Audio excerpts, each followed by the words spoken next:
ये सिर्फ इतना चैप्टर जो है आपको 100 मार्क्स दिला सकता है। अगर किसी ने अभी तक लेक्चर्स नहीं किए हैं उनके लिए टाइम टेबल है, लेकिन अगर किसी ने लेक्चर्स कर रखे हैं तो उनके लिए रिवीजन का टाइम है। 1 डे 1 चैप्टर उठाओ और रिवाइज करते हुए जाओ। 18 फेब, ठीक है, 18 फेब तक ये कंप्लीट हो जाएगा। फिर 9 to 12 3 आवर्स में आपको क्या करना है, आपको फिजिक्स, यहाँ पे बोल सकते हैं फिजिक्स पढ़ सकते हैं, केमिस्ट्री बायोलॉजी जो आपकी मर्जी उसे पढ़ सकते हैं। Hello everyone, welcome to my academy channel. मैं आपके साथ शेयर करने जा रही हूँ, आपके पास सिर्फ और सिर्फ 5 महीने बचे हुए हैं। जैसा कि दिसंबर से लेकर अगर हम बात करते हैं अप्रैल तक, क्योंकि मई में तो आपका एग्ज़ाम है, तो आपको इसको 5 महीने को किस तरीके से यूटिलाइज करना। अगर आपने अभी तक अपना सिलेबस नहीं स्टार्ट किया है या फिर आप स्टार्ट कर चुके हैं अभी कंप्लीट नहीं हुआ है, तो मैं इस वीडियो में आपको इतनी सारी स्ट्रैटेजी बताऊंगी किस तरीके से आपको कौन से चैप्टर को हाईली वेटेज है उनको ज़्यादा बार पढ़ना है, किस तरीके से सिलेबस कंप्लीट करना है और क्या आपका डेली रूटीन होने वाला है। ठीक है, तो यहाँ पे मैं ये जो वीडियो बना रही हूँ ये मैं उन बच्चों के लिए बना रही हूँ जो अभी सिलेबस कंप्लीट नहीं कर पाए हैं या फिर अभी स्टार्ट ही नहीं किए हैं, क्योंकि ये जो है यहाँ पे टाइम टेबल वो दिसंबर से लेकर हम बोल सकते हैं मिड फेब तक, ठीक है, यहाँ तक आपको क्या करना है, अपना सिलेबस कंप्लीट कर लेना है 2.5 महीने के अंदर। ठीक है, तो चलिए स्टार्ट करते हैं। इस वीडियो में बताऊंगी किस तरीके से आप नीट 2026 के लिए अगर अभी से तैयारी कर रहे हैं तो और भी तेज़ रफ्तार में आगे चलिए, क्योंकि टाइम बहुत कम है, आपके पास सिर्फ और सिर्फ 5 महीने बचे हैं और ये 5 महीने कब निकल जाएंगे पता नहीं चलेगा। ठीक है, मैं आपको लास्ट 4 मंथ का स्ट्रेटजी लाई हूँ, क्योंकि एक मंथ में आपके पास कुछ कम ही टाइम बचते हैं जिसमें आप सिर्फ और सिर्फ मॉक टेस्ट दें और अपनी गलतियों को एनालिसिस करें, रिवीजन करें, बस वो 1 महीने उसी के लिए बचता है। ठीक है, बाकी अगर आपको सिलेबस कंप्लीट करना है, आपको ये देखना है कि कौन से चैप्टर के हाई वेटेज हैं, कहाँ से ज़्यादा क्वेश्चन पूछे जाते हैं, इन सब चीज़ों को कवर करने के लिए सिर्फ और सिर्फ आपके पास 4 महीने बचे हुए हैं। तो चलिए मैं स्ट्रेटजी बताती हूँ मैं इस वीडियो में क्या क्या लेके आई हूँ आपके पास, कि ऐसे चैप्टर जिनका वेटेज क्या है, ज़्यादा है, जिन चैप्टर से क्वेश्चन ज़्यादा पूछे जाते हैं उनके बारे में बात करेंगे। फिर बात करेंगे किस तरीके से कौन सी ऐसी रणनीति अपनाएं जिससे हम अपना सिलेबस फरवरी तक कंप्लीट कर लें। क्यों? क्योंकि मार्च और अप्रैल की बात करें, ये 2 महीने ऐसे होंगे कि आपके फेस्टिवल भी आएंगे इसमें, होली, और साथ में आपको क्या करना है, मॉक टेस्ट देना है, रिवीजन करते रहना है, तब जाके आपने जो कुछ भी पढ़ा उसको आप पूरी तरीके से आपकी क्लियरिटी बनेगी। ठीक है, और लास्ट में आपको टाइम टेबल दूंगी उन बच्चों के लिए जो कि ऑनलाइन पढ़ते हैं या फिर खुद से स्टडी कर रहे हैं, किसी कोचिंग को नहीं ज्वाइन किया है। ठीक है, तो उनके लिए ये है, आप अपने अकॉर्डिंग भी इसमें कुछ मॉडिफिकेशन कर सकते हैं। तो चलिए स्टार्ट करते हैं। अगर हम लोग बात करते हैं सब्जेक्ट वाइज एनालिसिस की, तो सबसे ज़्यादा बायोलॉजी का होता है, 50% वेटेज है, जिसमें से हम बोल सकते हैं बॉटनी और होता है जूलॉजी। ठीक है, अगर हम हाई वेटेज चैप्टर की बात करते हैं तो सबसे हाई वेटेज यूनिट जो है जेनेटिक्स है। ठीक है, जेनेटिक्स में 2 चैप्टर की बात करते हैं, जैसे कि प्रिंसिपल ऑफ इनहेरिटेंस हो गया और मॉलिक्यूलर बेसिस ऑफ जेनेटिक्स का। ये 2 जो चैप्टर है ना, ये बहुत ज़्यादा ही इंपॉर्टेंट है, क्योंकि ये दोनों चैप्टर को मिला दिया जाए तो इनसे 12 से 15 सवाल इन्हीं चैप्टर से बनते हैं। ठीक है, इवोल्यूशन की बात करते हैं, ये भी वेटेज है, तो हम बात करेंगे जेनेटिक्स यूनिट को पहले आपको कवर करना है। ठीक है, आगे देखते हैं। फिर है ह्यूमन फिजियोलॉजी। ह्यूमन फिजियोलॉजी में 6 चैप्टर हैं, आप इसको भी कवर करिए। इकोलॉजी एंड इन्वायरमेंट की बात करते हैं, जैसे कि हमारा सबसे अच्छा चैप्टर जो है ऑर्गेनिज्म एंड पॉपुलेशन है। इसके बाद इकोसिस्टम है, बायोडाइवर्सिटी एंड इट्स कंजर्वेशन से 2 क्वेश्चन आते हैं। ठीक है, फिर बात करते हैं सेल साइकिल वाली यूनिट में।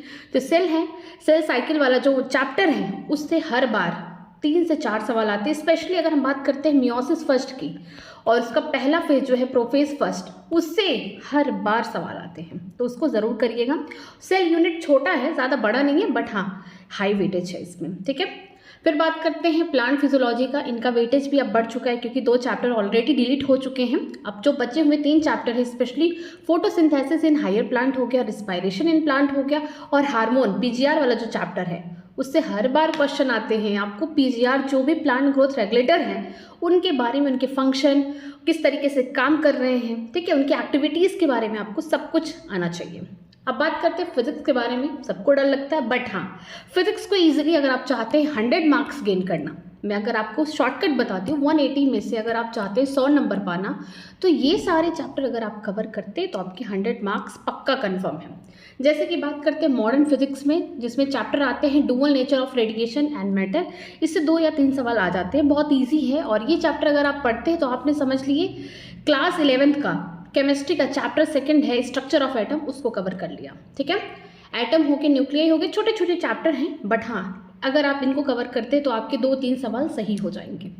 सेमीकंडक्टर की बात करते हैं, स्पेशली लॉजिक गेट, हर बार सवाल आता है, 1 से 2 सवाल यहाँ से आते हैं लॉजिक गेट से, आप इसको ज़रूर पढ़िए। ठीक है, फिर बात करते हैं मैकेनिक्स की। मैकेनिक्स में कौन कौन से चैप्टर, जैसे कि system of particle and rotational motion, थोड़ा सा टफ है चैप्टर बट हाँ वेटेज बहुत अच्छा है। जैसे कोलिजन हो गया, रोटेशनल मोशन हो गया, ये सारे चैप्टर थोड़े से कंसेप्चुअल हैं बट हाँ आपको कहीं ना कहीं मार्क्स दे के ही जाने वाले हैं।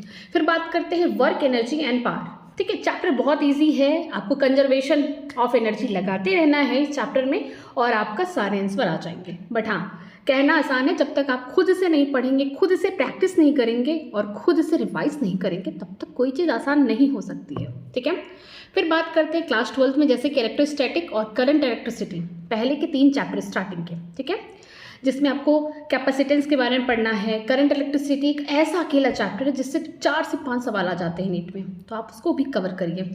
फिर बात करते हैं थर्मोडायनेमिक्स और काइनेटिक थ्योरी ऑफ गैसेस। ठीक है, ये चैप्टर थोड़े छोटे हैं बट हाँ इनको भी पढ़ना है। ठीक है, हीट वाला चैप्टर। और बाकी ग्रेविटेशन अगर आप पढ़ेंगे तो तब जाके आप इलेक्ट्रोस्टैटिक्स को एकदम क्या करते हैं, कंपेयर करके पढ़ सकते हैं, ईजी है। ठीक है, ये सिर्फ इतना चैप्टर जो है आपको 100 मार्क्स दिला सकता है। बाकी अगर आप चाहते हैं 180 आउट ऑफ 180, बाकी के चैप्टर को बिल्कुल मत छोड़िएगा। ठीक है, उनको भी करिए। इसके बाद आप ऑप्टिक्स का पढ़ सकते हैं, रे ऑप्टिक्स हो गया, वेव ऑप्टिक्स हो गया, उनके भी हाई वेटेज है। ठीक है, बहुत अच्छे चैप्टर्स हैं, आप उनको भी कवर करिए। फिर देखते हैं केमिस्ट्री के बारे में। जो केमिस्ट्री है ना, ये स्कोरिंग सब्जेक्ट है जो कि गैप बनाता है बायोलॉजी और फिजिक्स में, क्योंकि चैप्टर भी कम हो चुके हैं और ये थोड़ा सा बोल सकते हैं कंसेप्चुअल के साथ साथ ना ये थोड़ा लर्निंग पॉइंट में, जैसे इनऑर्गेनिक की बात करते हैं या फिर ऑर्गेनिक में कुछ नेम ऑफ रिएक्शन ऐसे होते हैं जो आपको रट्टा मारना है, रिएजेंट रट्टा मारना है, इनऑर्गेनिक में एक्सेप्शन रट्टा मारने हैं, फिजिकल केमिस्ट्री के फॉर्मूले रट्टे मारने हैं, ग्राफ को देखना है, तो थोड़ा सा ये ईजी हो जाता है as compare to the physics. Okay, तो ये बहुत ही अच्छा है। अगर हम बात करते हैं, अगर कोई चाहता है कि अपना सेफ स्कोर लाना, जो SC ST कैटेगरी के हैं उनके लिए तो नीट में क्रैक करना ज़्यादा मुश्किल बात नहीं है। क्यों? क्योंकि उनको पहले बायोलॉजी कवर कर लेना है, फिर साथ में केमिस्ट्री करना है और लास्टली फिजिक्स पे ध्यान देना है।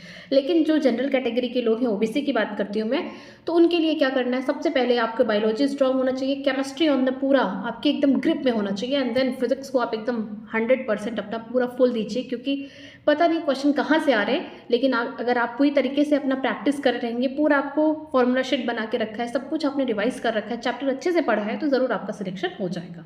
तो अगर हम हाई वेटेज की बात करते हैं ऑर्गेनिक केमिस्ट्री की, तो यहाँ पे जनरल ऑर्गेनिक केमिस्ट्री की बात करते हैं GOC, जो कि हाई स्कोरिंग है, आपको इसको अच्छे से करना चाहिए। फिर बात करते हैं aldehyde, ketone and carboxylic acid. ठीक है, यहाँ पे 3 ऐसे फंक्शनल ग्रुप दिए गए हैं जिनमें नेम ऑफ रिएक्शन है, जिनको आपको अच्छे से पढ़ना है। हाइड्रोकार्बन हो गया, इसके बाद आप अमीन्स को भी पढ़ सकते हैं। फिर है हेलो अल्केन, हेलोरिन चैप्टर। ठीक, आगे देखते हैं इनऑर्गेनिक केमिस्ट्री की बात करते हैं। सबसे अच्छा चैप्टर जिससे 4 से 5 सवाल आते हैं वो कौन है, chemical bonding and molecular structure. हर बार सवाल यहाँ से आना ही आना है।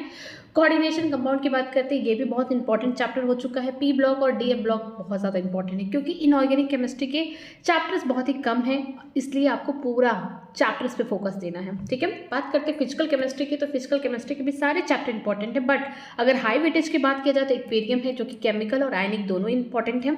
सोल्यूशन हो गए, उनके कॉलिगेटिव प्रॉपर्टीज से क्वेश्चन आते हैं। ठीक है, फिर केमिकल काइनेटिक्स हो गए, इलेक्ट्रोकेमिस्ट्री हो गए। ठीक है, ये सारे चैप्टर्स ऐसे हैं जहाँ पे हर बार क्वेश्चन आते हैं 2 से 3 इस तरीके से। ठीक, अगर आपके पास अभी भी कोई स्टडी प्लान नहीं है तो मैं आपके साथ टाइम टेबल शेयर करना चाहती हूँ। या तो आप इसको विज़न के लिए ले सकते हैं या तो रिवीजन के लिए। विज़न इन द सेंस कि अगर आपने अभी तक स्टार्ट नहीं किया है अपना नीट का प्रिपरेशन, तो आप अभी से स्टार्ट कर लीजिए, अभी टाइम है। ठीक है, इनफ टाइम है कि जिससे आप अपना सिलेबस भी कंप्लीट कर सकते हैं, रिवाइज भी कर सकते हैं, मॉक टेस्ट भी दे सकते हैं। ठीक है, लेकिन अगर कुछ लोगों ने अपना चैप्टर कंप्लीट कर रखा है, ठीक है, सब्जेक्ट वाइज बात करूँगी, तो आपके पास क्या है, रिवीजन का टाइम आ चुका है कि आप स्टार्टिंग से अब रिवीजन करना स्टार्ट कर दें, एक चैप्टर। ठीक है, डेली एक चैप्टर अगर आप रिवाइज करते हैं तो आपका 2-3 महीने में पूरा रिवीजन हो जाएगा सिलेबस का, तो आपके लिए और भी ईजी होगा। ठीक है, तो इसमें मैं आपको क्या बताऊँगी, 1 दिसंबर से स्टार्ट हो रहा है। ठीक है, 1 से लेकर 3 दिन, हर 3 दिन में आपको एवरी 3 डेज, ठीक है, आपको एक चैप्टर तीनों सब्जेक्ट के कंप्लीट करने हैं, फिजिक्स, केमिस्ट्री, बायोलॉजी। ठीक है, तो आपको क्या करना है, 1 से लेकर 3 तारीख तक लिविंग वर्ड हो गया, यूनिट एंड मेजरमेंट हो गया, some basic concept of chemistry, small concept. फिर आपको 4 से लेकर 6 दिन, यहाँ पे हर एक 3 चैप्टर को 3 दिन में करना, मीन्स 1 डे 1 चैप्टर, बट ये पॉसिबल नहीं हो पाता। अगर आप एक दिन में एक चैप्टर करने बैठते हैं तो वो कंप्लीट नहीं हो पाता, आधा रह जाता है। इसीलिए जब भी आप कभी पढ़ें इस तरीके से, तो आपको क्या करना, आधा आधा सबका थोड़ा थोड़ा थोड़ा थोड़ा करके पढ़ के 3 दिन में सफिशिएंट टाइम मिलेगा और 3 दिन में ख़त्म कर देना है। ठीक है, ये क्या है, सिर्फ विज़न है। अगर किसी ने अभी तक लेक्चर्स नहीं किए हैं उनके लिए टाइम टेबल है, लेकिन अगर किसी ने लेक्चर्स कर रखे हैं तो उनके लिए रिवीजन का टाइम है। 1 डे 1 चैप्टर उठाओ और रिवाइज करते हुए जाओ। ठीक है, जो करंटली पढ़ाया जा रहा है उसको भी रिवीजन करते रहिए। इसी तरीके से मैंने क्लास 11 और क्लास 12 का पूरा बना दिया है। और कहाँ तक, क्योंकि देखिए केमिस्ट्री में चैप्टर्स बहुत कम हैं, तो उनका क्या हो गया है, यहाँ से देखिए फेब से आप क्या करने लगेंगे, रिवीजन करने लगेंगे सारे चैप्टर्स का। ठीक है, दिसंबर जनवरी में ही क्या हो रहा है, केमिस्ट्री के सारे चैप्टर्स क्या हो जा रहे हैं, कंप्लीट हो जा रहे हैं सिर्फ 2 महीने में, क्योंकि चैप्टर्स बहुत कम है, 23 अप्रॉक्स, शायद 22 या 23 चैप्टर्स ही है। लेकिन अगर बात करते हैं हम लोग फिजिक्स के और बायोलॉजी के, इनके चैप्टर्स थोड़े ज़्यादा हैं, तो ये टाइम ले रहा है आपको 18 फेब। ठीक है, 18 फेब तक ये कंप्लीट हो जाएगा। अगर आप कंसिस्टेंसी के साथ काम करेंगे तभी होगा। लेकिन अगर आपकी सोच रहे हैं कि अभी मैंने स्टार्ट नहीं किया, अब क्या होगा, ये बहुत ही कम टाइम बचा है, तो बिल्कुल बहुत कम टाइम बचा है। जितना टाइम है आप उसको यूटिलाइज करके और लास्ट में आप इसका रिजल्ट ज़रूर देखेंगे। ठीक है, तो ये जो है यहाँ से स्टार्ट करिएगा एक एक चैप्टर। ठीक है, एक एक चैप्टर, ये मत सोचिए कि 1 चैप्टर 1 डे, उनके लिए है जो रिवीजन करेंगे। लेकिन जो विज़न करेंगे, जो लेक्चर्स देखेंगे, वो क्या करेंगे, चैप्टर को डिवाइड कर लेंगे 3 दिन में एक चैप्टर। जैसे लिविंग वर्ड है तो इसको इस तरीके से डिवाइड करना, चैप्टर छोटा है, आप इसको 2 ही दिन में ख़त्म कर सकते हैं, लेकिन हाँ उसके साथ अल्टरनेट क्या लेके चलना है, ये दोनों सब्जेक्ट लेके चलना है। ठीक है, तो यहाँ पे यूनिट मेजरमेंट के 3, मतलब इस चैप्टर को 3 पार्ट में डिवाइड करना है कि 3 दिन में किस तरीके से इस चैप्टर को ख़त्म करेंगे। ठीक है, अगर बात करूँगी मोल कॉन्सेप्ट की, उसको भी इस तरीके से डिवाइड करना है कि आपको 3 दिन में चैप्टर को कवर करना है, तो आपके लिए ईजी भी होगा और साथ में कंप्लीट भी होता रहेगा। ठीक है, ये स्ट्रेटजी आप फॉलो कर सकते हैं। साथ में अगर मैं बात करूँ डेली टाइम टेबल की, ऐसे बच्चे जो अपना खुद का एक्टिविटी या डिस्ट्रैक्शन से नहीं बच पा रहे हैं, सेल्फ स्टडी कर रहे हैं, लाइब्रेरी जा रहे हैं, या कोई कोचिंग इंस्टीट्यूट ऑफलाइन नहीं ज्वाइन किया, उनके लिए है। ठीक है, आप चाहे तो अपने अकॉर्डिंग इसे मॉडिफाई कर सकते हैं। ठीक है, 5 बजे उठना है, 5 से 5:30 बजे आपको उठ के अपना जो भी डेली बेसिस का काम है उसे कर लेना है। फिर आपको क्या करना है, 5:30 से 8:30 तक अपना सबसे पहले फिजिक्स को पढ़ना है। अगर आप चाहें तो बायोलॉजी भी पढ़ सकते हैं, केमिस्ट्री भी पढ़ सकते हैं, ये आपके ऊपर है। ठीक है, फिर आपको हाफ एन आवर का एक ब्रेक लेना है, जिसमें ब्रेकफास्ट करना और जो भी आपका काम करना आप कर सकते हैं, एक छोटा सा नैप भी ले सकते हैं। फिर 9 to 12 3 आवर्स में आपको क्या करना है, आपको फिजिक्स, यहाँ पे बोल सकते हैं फिजिक्स पढ़ सकते हैं, केमिस्ट्री बायोलॉजी जो आपकी मर्जी उसे पढ़ सकते हैं। ठीक है, फिर आपको 1 घंटे का लंच और रेस्ट करना है। फिर आपको 1 से लेकर 4 बजे तक मीन्स आपको यहाँ पे 3 घंटे में फिर से क्या करना है, जो भी बायोलॉजी पढ़ना है या जो भी अपना सब्जेक्ट है, ये आपका तीनों सब्जेक्ट 4 बजे तक देखिए कंप्लीट हो जाएगा। ठीक है, 3 घंटे का। फिर आपको एक क्या करना है, एक हाफ एन आवर का ब्रेक लेना है। जो भी आपको रिवीजन करना है रिवीजन करिए, थोड़ा सा घूमना टहलना है घूमिए। ठीक है, फिर आपको 2 घंटे के लिए फिर से आपको पढ़ने बैठ जाना है। पढ़ने का मतलब जो आपने पढ़ा है उसको रिवाइज करिए, जो भी आपको डीपीपी मिली है, जो भी आपको क्वेश्चन मिला है, नहीं मिला है तो आप पीवाईक्यू को लगाइए, उस टॉपिक से रिलेटेड जो भी क्वेश्चन आपसे बन रहे हैं उसे ज़रूर करिए। ठीक है, फिर 1 आवर का ब्रेक लीजिए। ठीक है, इसमें आप डिनर भी कर सकते हैं अगर आपका डिनर आता है तो टाइम से, नहीं तो इसको क्या करिए, थोड़ा सा शिफ्ट करके 9 PM पे कर दीजिए, क्योंकि 9 बजे तक सब लोग खाना खा लेते हैं। ठीक है, फिर आपको 7:30 से 10:30, ठीक है, इस टाइम पे आपको क्या करना है, आपको रिवीजन करना, जो आपका वीकर एरिया है, जिसे आप याद नहीं कर पा रहे, जो आप बार बार भूल रहे हैं। ठीक है, ऐसा लग रहा है कि अभी और टाइम देना है वहाँ पे, तो उस पर ध्यान दीजिए। जो क्वेश्चन गलत बने हैं, ठीक है, जिसको आप एक बार में नहीं सॉल्व कर पा रहे हो, उसको फिर से दोबारा से लगाइए। जो चीज़ आपको टफ लग रही है उसे लिखिए। ठीक है, एंड फिर आपको क्या करना, हाफ एन आवर में आपको अपना कल का प्लान देखना है कि कल आपको कहाँ से पढ़ना है, रिवीजन करते रहना और फिर आप सो जाना है आपको, क्योंकि फिर आपको 5 बजे उठना है। ठीक है, 11 से। तो यही डेली अगर आप अभी से इसी वक्त से स्टार्ट करते हैं तो कहीं ना कहीं आपको 5 महीने में बहुत कुछ चेंजेस देखने को मिलेंगे, और ये चेंजेस बहुत ही अच्छे होंगे, क्योंकि आप किसी काम की शुरुआत कर रहे हैं। ठीक है, थोड़ा सा टफ टाइम होगा, टफ पीरियड होगा, लेकिन कहीं ना कहीं जब धीरे धीरे इन सब की आदत लग जाएगी, हैबिट बन जाएगी, तो ये सारी चीज़ें बहुत आसान लगेंगी और इनके रिजल्ट, इनके जो आउटकम है वो भी बहुत अच्छे होंगे। तो अगर किसी ने अपना सिलेबस कंप्लीट कर लिया है तो उनके पास सफिशिएंट टाइम है कि रिवीजन करें। किसी ने नहीं स्टार्ट किया तो घबराने की भी कोई बात नहीं है, क्योंकि अभी टाइम सफिशिएंट है। अगर कंसिस्टेंसी के साथ, डिसिप्लिन के साथ काम किया जाए तो हो सकता है, अगर कोई भी काम टाइम से करना है तो आपको सबसे पहले एक अच्छी सी स्ट्रैटेजी की ज़रूरत होती है, एक अच्छे से बोल सकते हैं प्लान की ज़रूरत होती है, जिससे आप पूरी तरीके से प्रिपेयर कर सकते हैं अपने। पहले आप तो क्या करिए, आपने जिन चैप्टर को पढ़ा है उसको एक साइड रखिए, ठीक है। आपने मान लीजिए मोल कॉन्सेप्ट पढ़ रखा है, स्ट्रक्चर ऑफ एटम पढ़ रखा है, केमिकल बॉन्डिंग, तो उसको हटा दीजिए एक साइड। जो नहीं कंप्लीट है उसको एक साइड बनाइए, चार्ट बनाइए, उसको लिखिए। जो पढ़ चुके हैं उसको रिवीजन कर सकते हैं, जो अभी नहीं पढ़े हैं उसका लेक्चर देखिए। आप इस तरीके से भी अपने सिलेबस को डिवाइड कर सकते हैं। क्यों? क्योंकि ये करना इसलिए ज़रूरी है क्योंकि ऐसा तो कोई होगा नहीं कि जो अभी तक चैप्टर टच ही नहीं किया हो, पढ़ा ही नहीं हो, ऐसा नहीं हो सकता। हर किसी ने 2, 4, 10, 15 चैप्टर तो पढ़ रखे हैं। जो पढ़ रखा है उसको एक साइड में एक पन्ने पे लिखिए, और जो नहीं पढ़ा है, जिसे पढ़ना है आपको, अभी आपने विज़न किया ही नहीं, कोई लेक्चर नहीं किया, ये आपका थोड़ा टफ चैप्टर है, तो आप उसको एक साइड लिखिए। इससे ये पता चलेगा कि आपको पढ़ना कौन सा है और आपने पढ़ कौन सा रखा है। जो आपने पढ़ रखा है उसका करिए रिवीजन, और जो नहीं पढ़ा उसका करिए विज़न, ठीक है। इससे भी क्लियरिटी हो जाएगी कि आपको कितना टाइम देना है अपना सिलेबस कंप्लीट करने में, ठीक है। बाकी कोई भी प्रॉब्लम हो तो मुझसे आप कमेंट सेक्शन में पूछ सकते हैं, मैं उसका रिप्लाई करूँगी। हमेशा याद रखिए, consistency is the key of success, ठीक है। कोई कितना भी टैलेंटेड क्यों ना हो, लेकिन अगर वो कंसिस्टेंट नहीं है अपने काम में, अपना काम लगातार नहीं कर रहा है, तो कहीं ना कहीं वो फेल हो जाएगा। कहीं ना कहीं जो हार्ड वर्क कर रहा है इंसान, जो उससे कम टैलेंटेड है, ठीक है, लेकिन काम कंसिस्टेंसी के साथ किए जा रहा है, वो ज़रूर एक दिन उससे आगे निकल जाएगा। तो आपको क्या नहीं आता, क्या आता है, उसको भूल जाइए।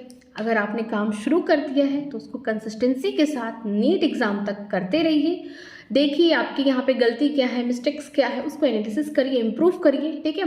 और हर एक चीज़ को पढ़िए, कुछ मत छोड़िए। टाइम बहुत सफिशिएंट है, अभी भी टाइम है, अभी से स्टार्ट करके लग जाइए। 5 महीने हैं और बहुत कुछ बदल सकता है, ठीक है। बाकी अगर आपको कोई भी प्रॉब्लम है तो मुझसे आप पूछ सकते हैं कमेंट सेक्शन में, मैं उसका रिप्लाई भी करूँगी। And lastly, thank you to everyone, ठीक है। इसका PDF आपको मेरे टेलीग्राम चैनल पे मिल जाएगा। अगर आपने मेरा टेलीग्राम चैनल नहीं ज्वाइन किया है तो चैनल के डिस्क्रिप्शन बॉक्स में लिंक दिया गया, आप वहाँ से ज्वाइन कर सकते हैं। कोई भी प्रॉब्लम है तो आप मुझसे वहाँ पूछ सकते हैं। Thank you very much.